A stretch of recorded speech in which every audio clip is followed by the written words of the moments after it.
Bienvenido a Yorian Audiolibros.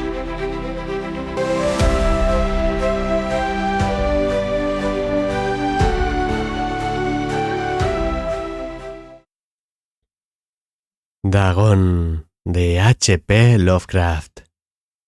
Escribo esto bajo una fuerte tensión mental, ya que cuando llegue la noche habré dejado de existir. Sin dinero y agotada mi provisión de droga, que es lo único que me hace tolerable la vida, no puedo seguir soportando más esta tortura. Me arrojaré desde esta ventana de la buhardilla a la sórdida calle de abajo. Pese a mi esclavitud a la morfina, no me considero un débil ni un degenerado. Cuando hayan leído estas páginas atropelladamente garabateadas, quizás se hagan una idea, aunque no del todo, de por qué tengo que buscar el olvido o la muerte. Fue en una de las zonas más abiertas y menos frecuentadas del anchuroso Pacífico, donde el paquebote en el que iba yo de sobrecargo cayó apresado por un corsario alemán. La Gran Guerra estaba entonces en sus comienzos, y las fuerzas oceánicas de los hunos aún no se habían hundido en su degradación posterior. Así que nuestro buque fue capturado legalmente, y nuestra tripulación tratada con toda la deferencia y consideración debidas a unos prisioneros navales. En efecto, tan liberal era la disciplina de nuestros opresores que 5 días más tarde conseguí escaparme en un pequeño bote, con agua y provisiones para bastante tiempo. Cuando al fin me encontré libre y a la deriva, tenía muy poca idea de cuál era mi situación. Navegante poco experto, solo sabía calcular de manera muy vaga por el sol y las estrellas que estaba algo al sur del Ecuador. No sabía en absoluto en qué longitud y no se divisaba isla ni costa algunas. El tiempo se mantenía bueno y durante incontables días navegué sin rumbo bajo un sol abrasador, con la esperanza de que pasara algún barco o de que me arrojaran las olas a alguna región habitable. Pero no aparecían barcos ni tierra y empecé a desesperar en mi soledad, en medio de aquella ondulante e ininterrumpida inmensidad azul. El cambio ocurrió mientras dormía. Nunca llegaré a conocer los pormenores, porque mi sueño, aunque poblado de pesadillas, fue ininterrumpido. Cuando desperté finalmente, descubrí que me encontraba medio succionado en una especie de lodazal viscoso y negruzco que se extendía a mi alrededor, con monótonas ondulaciones hasta donde alcanzaba la vista, en el cual se había adentrado mi bote cierto trecho. Aunque cabe suponer que mi primera reacción fuera de perplejidad ante una transformación del paisaje tan prodigiosa e inesperada, en realidad sentí más horror que asombro, pues había en la atmósfera y en la superficie putrefacta una calidad siniestra que me heló el corazón. La zona estaba corrompida de peces descompuestos y otros animales menos identificables que se veían emerger en el cieno de la interminable llanura. Quizá no deba esperar transmitir con meras palabras la indecible repugnancia que puede reinar en el absoluto silencio y la estéril inmensidad. Nada alcanzaba a oírse. Nada había a la vista, salvo una vasta extensión de légamo negruzco. Si bien la absoluta quietud y la uniformidad del paisaje me producían un terror nauseabundo. El sol ardía en un cielo que me parecía casi negro por la cruel ausencia de nubes. Era como si reflejase la ciénaga tenebrosa que tenía bajo mis pies. Al meterme en el bote encallado, me di cuenta de que solo una posibilidad podía explicar mi situación. Merced a una conmoción volcánica, el fondo oceánico había emergido a la superficie, sacando a la luz regiones que durante millones de años habían estado ocultas bajo insondables profundidades de agua. Tan grande era la extensión de esta nueva tierra emergida debajo de mí que no lograba percibir el más leve rumor de oleaje por mucho que aguzaba el oído. Tampoco había aves marinas que se alimentaran de aquellos peces muertos. Durante varias horas estuve pensando y meditando sentado en el bote, que se apoyaba sobre un costado y proporcionaba un poco de sombra al desplazarse el sol en el cielo. A medida que el día avanzaba, el suelo iba perdiendo pegajosidad, por lo que en poco tiempo estaría bastante seco para poderlo recorrer fácilmente.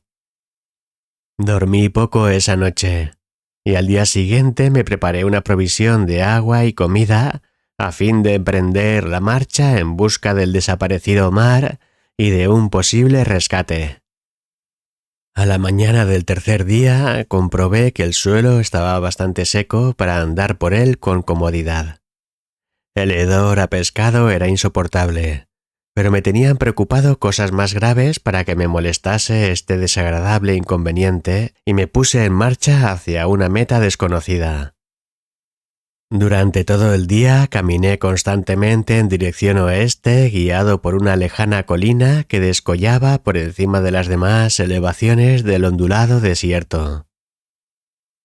Acampé esa noche y al día siguiente proseguí la marcha hacia la colina, aunque parecía escasamente más cerca que la primera vez que la descubrí. Al atardecer del cuarto día, llegué al pie de dicha elevación, que resultó ser mucho más alta de lo que me había parecido de lejos. Tenía un valle delante que hacía más pronunciado el relieve respecto del resto de la superficie. Demasiado cansado para emprender el ascenso, dormí a la sombra de la colina. No sé por qué mis sueños fueron extravagantes esa noche, pero antes que la luna menguante, fantásticamente gibosa, hubiese subido muy alto por el este de la llanura, me desperté cubierto de un sudor frío, decidido a no dormir más. Las visiones que había tenido eran excesivas para soportarlas otra vez. A la luz de la luna comprendí lo imprudente que había sido al viajar de día. Sin el sol abrasador, la marcha me habría resultado menos fatigosa. De hecho, me sentí de nuevo lo bastante fuerte como para acometer el ascenso que por la tarde no había sido capaz de emprender. Recogí mis cosas e inicié la subida a la cresta de la elevación. Ya he dicho que la ininterrumpida monotonía de la ondulada llanura era fuente de un vago horror para mí, pero creo que mi horror aumentó cuando llegué a lo alto del monte y vi, al otro lado, una inmensa sima o cañón cuya oscura concavidad aún no iluminaba la luna. Me pareció que me encontraba en el borde del mundo, escrutando desde el mismo canto hacia un caos insondable de noche eterna. En mi terror se mezclaban extraños recuerdos del paraíso perdido y la espantosa ascensión de Satanás a través de remotas regiones de tinieblas. Al elevarse más la luna en el cielo, empecé a observar que las laderas del valle no eran tan completamente perpendiculares como había imaginado. La roca formaba cornisas y salientes que proporcionaban apoyos relativamente cómodos para el descenso. Y a partir de unos cuantos centenares de pies, el declive se hacía más gradual. Movido por un impulso que no me es posible analizar con precisión, bajé trabajosamente por las rocas hasta el declive más suave, sin dejar de mirar hacia las profundidades estigias donde aún no había penetrado la luz. De repente me llamó la atención un objeto singular que había en la ladera opuesta, el cual se erguía enhiesto como a un centenar de yardas de donde estaba yo. Objeto que brilló con un resplandor blanquecino al recibir de pronto los primeros rayos de la luna ascendente. No tardé en comprobar que era tan solo una piedra gigantesca. pero tuve la clara impresión de que su posición y su contorno no eran enteramente obra de la naturaleza. Un examen más detenido me llenó de sensaciones imposibles de expresar, pues, pese a su enorme magnitud y su situación en un abismo abierto en el fondo del mar cuando el mundo era joven, me di cuenta, sin posibilidad de duda, de que el extraño objeto era un monolito perfectamente tallado, cuya imponente masa había conocido el arte y quizá el culto de criaturas vivas y pensantes.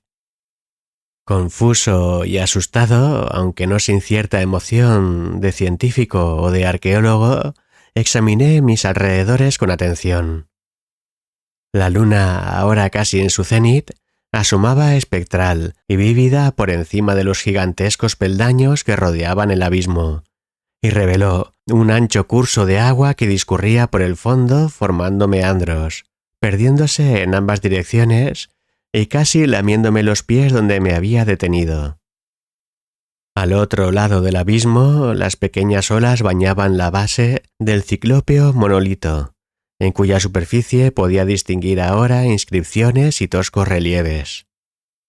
La escritura pertenecía a un sistema de jeroglíficos desconocidos para mí, distinto de cuantos yo había visto en los libros, y consistente en su mayor parte en símbolos acuáticos esquematizados, tales como peces, anguilas, pulpos, crustáceos, moluscos, ballenas y demás. Algunos de los caracteres representaban evidentemente seres marinos desconocidos para el mundo moderno, pero cuyos cuerpos en descomposición había visto yo en la llanura surgida del océano. Sin embargo, fueron los relieves lo que más me fascinaron, claramente visibles al otro lado del curso de agua a causa de sus enormes proporciones. Había una serie de bajorrelieves cuyos temas habrían despertado la envidia de un doré. Creo que estos seres pretendían representar hombres, al menos cierta clase de hombres, aunque aparecían retozando como peces en las aguas de alguna gruta marina, o rindiendo homenaje a algún monumento monolítico bajo el agua también. No me atrevo a describir con detalle sus rostros y sus cuerpos, ya que el mero recuerdo me produce vaídos, más grotescos de lo que podría concebir la imaginación de un Poe o de un Buller.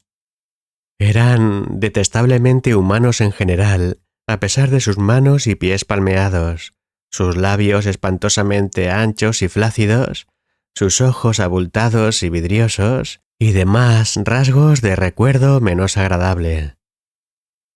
Curiosamente parecían cincelados en la debida proporción con los escenarios que servían de fondo, ya que uno de los seres estaba en actitud de matar una ballena de tamaño ligeramente mayor que él. Observé, como digo, sus formas grotescas y sus extrañas dimensiones, pero un momento después decidí que se trataba de dioses imaginarios de alguna tribu pescadora o marinera, de una tribu cuyos últimos descendientes debieron de perecer antes que naciera el primer antepasado del hombre Piltdown o de Neandertal. Aterrado ante esta visión inesperada y fugaz de un antepasado que rebasaba la concepción del más atrevido antropólogo, me quedé pensativo mientras la luna bañaba con misterioso resplandor el silencioso canal que tenía ante mí. Entonces, de repente, lo vi. Tras una leve agitación que delataba su ascensión a la superficie, la entidad surgió a la vista sobre las aguas oscuras. Inmenso, repugnante. Aquella especie de Polifemo saltó hacia el monolito como un monstruo formidable y pesadillesco, y lo rodeó con sus brazos enormes y escamosos, al tiempo que inclinaba la cabeza y profería ciertos gritos acompasados. Creo que enloquecí entonces. No recuerdo muy bien los detalles de mi frenética subida por la ladera y el acantilado, ni de mi delirante regreso al bote varado. Creo que canté mucho y que reí insensatamente cuando no podía cantar. Tengo el vago recuerdo de una tormenta poco después de llegar al bote. En todo caso, sé que oí el estampido de los truenos y demás ruidos que la naturaleza profiere en sus momentos de mayor irritación. Cuando salí de las sombras estaba en un hospital de San Francisco. Me había llevado allí el capitán del barco norteamericano que había recogido mi bote en medio del océano.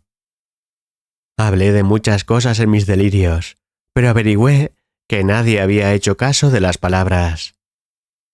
Los que me habían rescatado no sabían nada sobre la aparición de una zona del fondo oceánico en medio del Pacífico, y no juzgué necesario insistir en algo que sabía que no iban a creer.